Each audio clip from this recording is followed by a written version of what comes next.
Hello friends, আজকে নতুন একটি ভিডিও নিয়ে এসে আমি কিভাবে আমার মতন করে ডিমের ঝোল রান্না করি সেটাই তোমাদের সাথে শেয়ার করব। তো ওয়েলকাম টু মাই চ্যানেল। কেমন আছো তোমরা সবাই? আশা করি তোমরা সবাই ভালো আছো, আমিও ভালো আছি। তো চলো দেখে নাও। আর এখন বেজে গেছে ওই রাত্রে 9টা মতো, রাত্রিবেলা রান্নাটা করছি। ডিম সিদ্ধ হয়ে গেছে, ওদিকে আলু সিদ্ধ বসিয়ে দিয়েছি। আর মিক্সচারে দেখলে যে ওখানে আমি নিয়েছি আদা, রসুন, পেঁয়াজ আর কাঁচা লঙ্কা পেস্ট করে নিয়েছি। আর ডিমটাকেও নুন হলুদ মাখিয়ে নিয়েছি। এবার তেলটা দিয়ে দিলাম, সর্ষের তেলটা দিয়ে রান্নাটা করব। সর্ষের তেল দিয়ে রান্না করলে রান্নাটার টেস্ট আরও বেড়ে যায়। তো সর্ষের তেল দিয়েই তাই রান্নাটা করছি। তো ডিমগুলো এবার ভেজে নিচ্ছি একে একে। আর আলুটা ওদিকে সিদ্ধ হচ্ছে। আলু দিয়ে ডিমের ঝোলটা রান্না করব। তো আমি যেভাবে রান্না করছি তোমাদের সাথে একটু শেয়ার করছি। আজকে কোনো ব্লগ ভিডিও বানাইনি, তাই ভাবলাম এই ডিমের রেসিপিটাই তোমাদের সাথে একটু শেয়ার করি। ডিমগুলো ভালো করে উল্টো পাল্টে ভেজে নেবো। আমি ডিমগুলো একটু হালকাই ভাজি, বেশি লাল করে ভাজি না, তাতে আরও খেতে ভালো লাগে।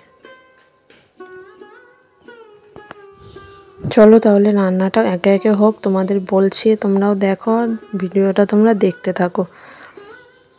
ডিমগুলো ভাজা হয়ে গেছে, তুলে নিয়েছি। দেখলেন হালকা করে ভেজেছি একদম ডিমগুলো। আর কড়াইয়ের মধ্যে আরেকটু অল্প করে তেল দিয়ে দেবো। তেলটা কম হয়ে যাচ্ছে, তার জন্য আরেকটু তেল দিয়ে দিলাম কড়াইতে। তো এইবার দিয়ে দেবো, একটু তেলটা গরম হয়ে নিক, তার মধ্যে দিয়ে দেবো গোটা জিরে। আর দেবো দারচিনি আর লবঙ্গটা। এই লবঙ্গটা নেই, তো একটা এলাচ ফাটিয়ে দিয়ে দিলাম। দারচিনি, লবঙ্গ আর গোটা জিরে ফোড়নে দিলাম। তেজপাতা দিই না, তেজপাতা আমার ভালো লাগে না রান্নায় ব্যবহার করতে। আর এখানে ওই আদা রসুন পেস্ট আর কাঁচা লঙ্কা আর গোটা জিরে তিনটে একসাথে পেস্ট করে নিয়েছি, তো সেটাই দিয়ে দেবো। এবার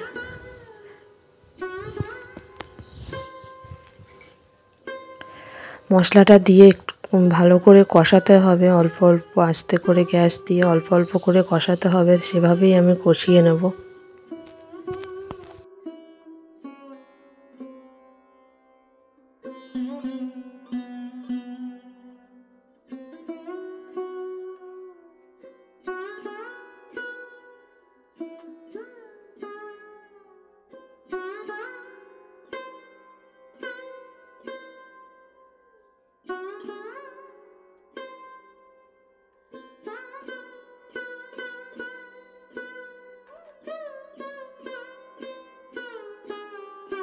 এবার দিয়ে দেবো অল্প করে একটু হলুদ দিয়ে দিলাম, অল্প করে একটু। আমি কিন্তু এই লঙ্কায় কোনো গুঁড়ো লঙ্কা বা কোনো লাল লঙ্কা ব্যবহার করছি না, আমি কাঁচা লঙ্কা দিয়ে পুরো ডিমের রেসিপিটা তোমাদের সাথে শেয়ার করছি। তো এবার একটু হলুদ গুঁড়ো দিয়ে দিলাম, দিয়ে সামান্যই দিয়েছি।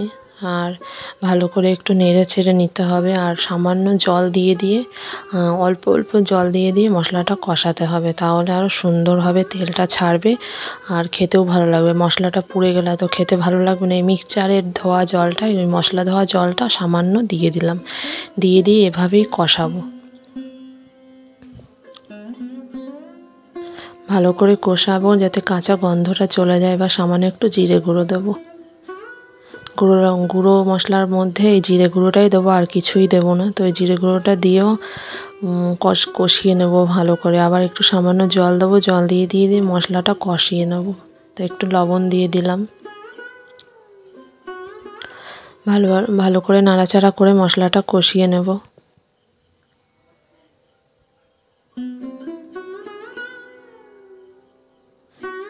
এটা রাতের রান্না হচ্ছে, রাতেই করছি ডিমের ঝোলটা।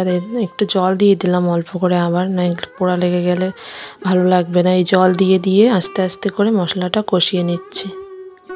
তো গ্যাসটা লো টু মিডিয়ামে দিয়ে রেখেছি। চলো দেখতে থাকো তোমরা।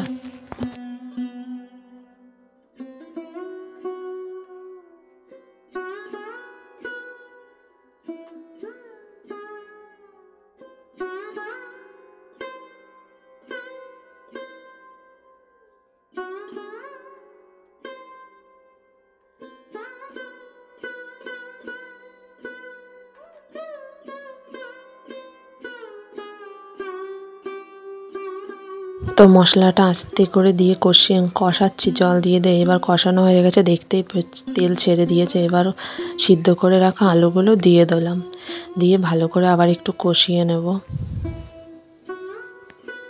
গ্যাসটা কিন্তু হাই ফ্লেমে করে দিয়েছে। এবার দিয়ে ভালো করে কষিয়ে নেব, আলু দিয়ে মশলা দিয়ে ভালো করে কষিয়ে নেব। সামান্য একটু জল দিয়ে দিলাম যাতে পোড়াটা না লেগে যায়। গ্যাসটা কিন্তু হাই রাখা আছে। এবার জল দিয়ে দিয়ে কষালে আরও খেতে টেস্ট হয় খুব, আর না হলে পোড়া লাগার সম্ভাবনাটাও থাকে না, খুব সুন্দর তেল ছেড়ে দেয়। তো চলো আস্তে আস্তে এটা ভালো করে কষিয়ে নিয়ে রান্না করে নেব। দেখেছো জলটা টেনে গেছে অনেকটাই, কষাতে কষাতে গ্রেভিটা কতটা স্মুদি সুন্দর হয়েছে। এরপর এই ভেজে রাখা ডিমগুলো দিয়ে আলুর সাথে একসাথে কষিয়ে নেবো, একটু অল্প সময় ধরে একটু কষিয়ে নেব।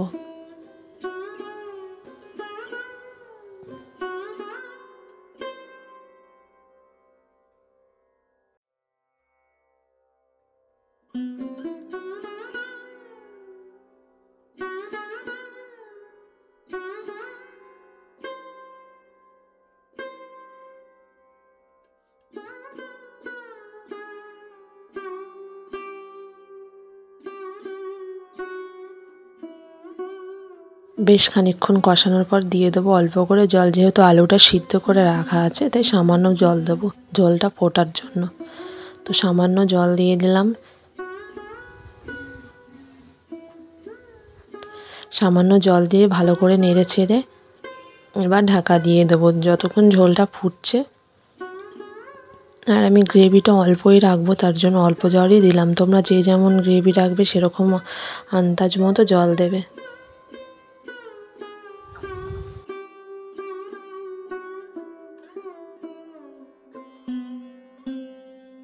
চলো এবার ঝোলটা দিয়ে দিয়েছে, এবার ফুটে এসছে। এবার একটু নাড়িয়ে চাড়িয়ে ঢাকনাটা চাপা দিয়ে দেবো, অন্তত 5 মিনিট এটা ফুটবে। আর গ্যাসটা একটু লো করে দিলাম।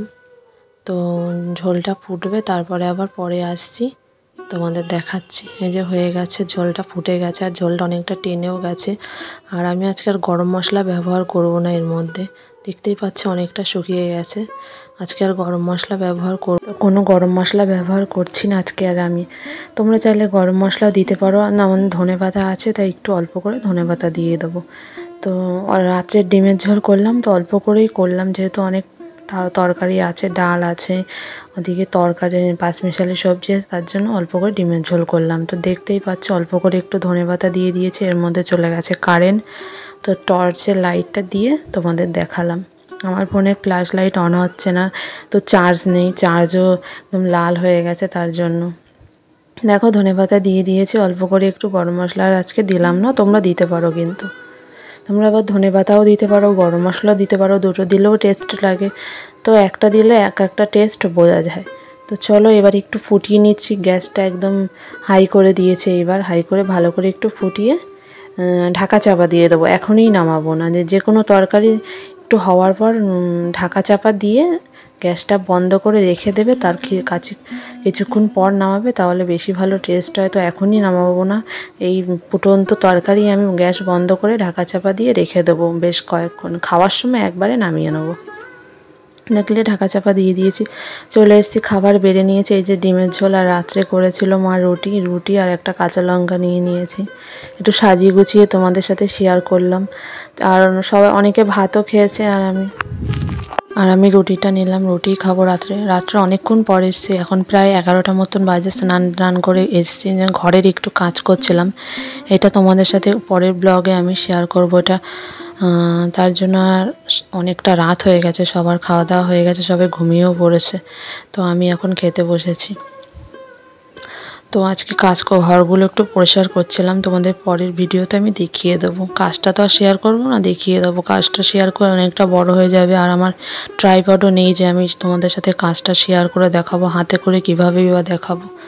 তো চলো, খুব সুন্দর হয়েছে, কাঁচা লঙ্কা দিয়ে রান্না করা তরকারিটাও খুব সুন্দর হয় খেতে।